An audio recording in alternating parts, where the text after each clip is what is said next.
seja bem-vinda, seja bem-vindo a mais um vídeo aqui no nosso canal, respondendo questões sobre o tema controle de constitucionalidade, questões que foram cobradas na primeira fase do exame de ordem pela Fundação Getúlio Vargas. Esse vai ser o último vídeo, a última questão que a gente vai comentar sobre o tema controle de constitucionalidade e já, os próximos vídeos aí respondendo questões para a OAB vão ser exatamente relacionados a outros assuntos que são também importantes para quem vai fazer aí a primeira fase no exame de ordem, especificamente aqui tratando de direito constitucional. Então já quero, antecipadamente agradecer pela tua presença. Tem uma playlist aqui no canal de vários vídeos que nós gravamos aí e respondemos ao todo exatamente 25 questões, Deu para fazer uma revisão bem interessante para a gente poder identificar quais são os temas principais que a FGV cobra na primeira fase do exame de ordem no que diz respeito ao controle de constitucionalidade, tá certo? Aqui no canal também já tem uma playlist aí disponível com conteúdo teórico que eu gravei em aulas ao vivo também, em instituições, que está disponível se você quiser eventualmente aprofundar, discutir algum tema especificamente que você tem dificuldades no controle de constitucionalidade, já tem muito material aqui no canal que pode te ajudar de alguma forma. Então, nos ajuda também a alcançar outras alunas e outros alunos que estão estudando para a primeira fase do exame de ordem ou simplesmente querem revisar ou ter acesso a um conteúdo importante na preparação, tá? Então não esquece, curte, compartilha e manda esse vídeo aí para quem você acha que está precisando ter acesso ao conteúdo. Então já vou colocar na telinha 25ª questão, tá? 25ª questão, nossa última questão aqui desse bloco, controle de constitucionalidade. É uma questão lá do 14º exame de ordem de 2014. Vamos lá responder aqui algumas questões, vamos ler, na verdade, as alternativas, Vamos lá para o enunciado. No que tange às disposições legais regulamentadoras da ação direta de inconstitucionalidade, da ação direta de inconstitucionalidade por omissão e da ADC, assinale o quê? Assinale a opção correta. Então vamos ver aqui o que é que essa questão está trazendo para a gente de novidade. Letra A está dizendo assim: a medida cautelar em ação direta de inconstitucionalidade por omissão poderá consistir na suspensão de procedimentos administrativos. Veja, essa questão de cautelar, ela merece aqui um breve comentário, tá? Para a gente poder observar algumas questões importantes. É natural que quem demande no judiciário, quem peça alguma coisa, quem bata as portas do judiciário, tenha pressa de alguma forma. E às vezes o processo pode demorar, e aí o que é que o legitimado, o que é que o autor vai fazer? Vai requerer que haja pelo menos um procedimento, um pronunciamento antecipatório, uma medida cautelar, por exemplo. Para quê? Para que os efeitos do tempo não prejudiquem o resultado útil do processo. Então é melhor que o magistrado, que o julgador antecipe aquele pronunciamento, porque se demorar muito para julgar, pode ser que não tenha mais qualquer efetividade. No âmbito do controle de constitucionalidade é assim também.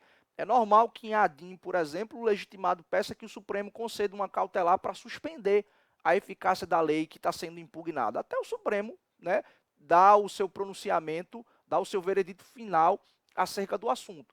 Em ADC, por exemplo, que demanda aquela ideia da controvérsia judicial relevante, uma divergência entre o judiciário acerca da aplicação de uma norma, o que o Supremo faz em ADC? Suspende o andamento dos processos, para que não tenha ali nenhuma divergência. Tem um resultado final, o posicionamento do Supremo sobre a confirmação ou não da constitucionalidade da norma. Então, depois desse pronunciamento, os processos vão seguir o seu curso normal. Na ADIM por omissão também, você está questionando ali uma norma, a ausência de uma norma que precisa existir para que o dispositivo constitucional tenha eficácia plena. A gente teve a oportunidade, no curso de Direito Constitucional, falar sobre isso, sobre a eficácia das normas constitucionais, na famosa classificação do professor José Afonso da Silva. Então é comum que no âmbito do controle de constitucionalidade haja concessões de cautelares.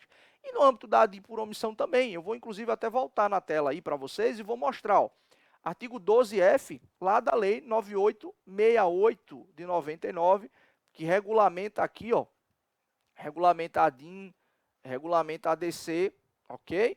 E regulamenta também, a própria ADIM por omissão. Olha só o que ela diz.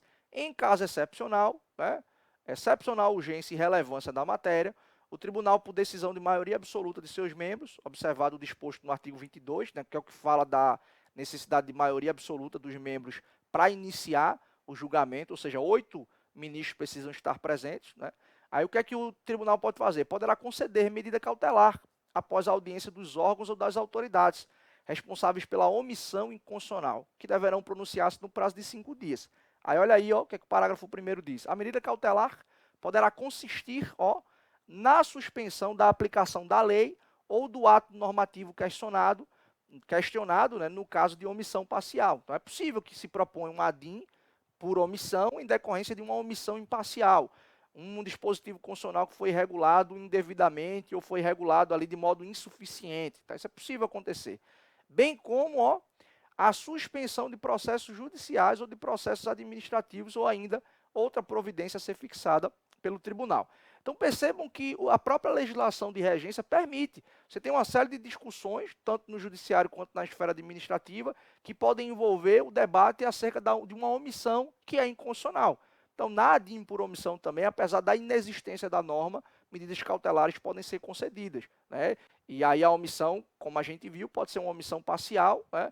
E se for uma omissão parcial, pode-se suspender a eficácia daquela legislação que está ali, né, regulamentando um dispositivo constitucional de modo ineficiente, tá? Mas vamos voltar para a telinha aí, vai aparecer para vocês, ó. Vamos voltar na telinha aí para a gente poder ler as alternativas, tá? Então vamos embora. Já vimos aqui que a medida cautelar em ação direta por omissão poderá consistir na suspensão de procedimentos o quê? Administrativos. Está lá no artigo 12F, está ali 9868, tá? Vamos ver o que está errado na letra B. O ajuizamento de ação direta de inconstitucionalidade e de ação de inconstitucionalidade por omissão não admite desistência, em razão da presunção de constitucionalidade do ordenamento jurídico. A legislação específica da ação declaratória admite a desistência. Mentira, né? Porque a legislação é a mesma da ADIM, da ADC e da ADPF. Não cabe desistência em controle de constitucionalidade. Nenhuma ação, tá? Nem na ADIM, nem na ADC, nem na ADPF, nem na ADIM por omissão. Tá? Não cabe, na ADIM interventiva, não cabe desistência. Aqui a gente não está falando de direito subjetivo sendo discutido, tá? Aqui é a defesa da Constituição, a defesa da ordem jurídica, tá certo? Letra C. Existindo norma federal objeto, ao mesmo tempo, de ação declaratória de constitucionalidade e de ação direta de inconstitucionalidade, em homenagem ao caráter ambivalente destas ações, será uma delas extinta sem resolução de mérito por litispendência e a outra terá julgamento de mérito. Veja, isso aqui é errado, tá? Não existe isso de ter uma lei sido alvo de um ADIM e de um ADC. Essa ideia de ter caráter ambivalente ou de caráter duplo, isso é até o que o ministro Gilmar chama no seu livro, né, de ações de sinais trocados. Na verdade é o seguinte, quando você propõe um ADIM, o que é que você quer? Que o Supremo diga que a lei ou o ato normativo é inconstitucional. Se o Supremo julga procedente tu ADIM, significa que a lei ou o ato normativo é o quê? Inconstitucional. Agora, se o Supremo diz, legitimado, você está errado, vou julgar improcedente a sua ADIM, o que é que vai acontecer como consequência disso? A lei é constitucional.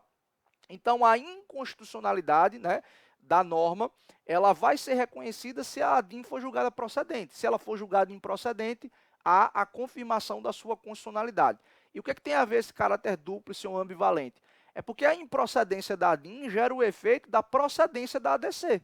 Se na ADC eu quero confirmar a constitucionalidade, né, então quando eu proponho um ADC, o Supremo diz, você tem razão, a lei é constitucional.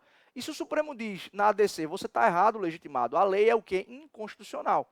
Então, a improcedência de uma ação gera os efeitos da procedência da outra ação. Ok? Então, se elas foram propostas ao mesmo tempo, até para que não haja decisões divergentes, elas vão ser julgadas. Né? Provavelmente ali haverá uma prevenção do relator, elas vão ser julgadas pelo mesmo relator, vai ser distribuída ali, e a ação vai ser, a gente vai ter o andamento necessário. Mas não tem isso de extinção de uma ação, porque outra também foi proposta em face da mesma norma. Tá? Vamos voltar na telinha aí para a gente ver o que é que tem na letra D. Da decisão proferida em ação declaratória de constitucionalidade, caberá tão somente a oposição de embargos de declaração e ajuizamento da ação rescisória. Não cabe rescisória. Cabe sim embargos declaratórios para esclarecimento de alguma questão, mas a ação rescisória não cabe aqui no controle de constitucionalidade. Tá? A gente não está discutindo direito subjetivo, não. Então está errado aí o que a letra D fala para a gente, tá bom? Então, pessoal, chegamos ao fim aqui desse nosso módulo, né, no canal aqui, tratando sobre controle de constitucionalidade. Agradeço demais se você chegou até esse último vídeo, agradeço por demais, espero que os nossos comentários, todo o conteúdo que foi tratado aqui tenha te ajudado de alguma forma. Não esquece de curtir, de compartilhar. Se você ainda não fez a inscrição no canal, faz a inscrição aqui também, que vai ajudar o nosso conteúdo aqui chegar a mais pessoas, tá bom? Obrigado mais uma vez pela presença de vocês. Vejo todas e todos em vídeos futuros. Desejo sorte, desejo produtividade nos estudos de vocês. Até nosso próximo encontro, pessoal. Forte abraço, até a próxima.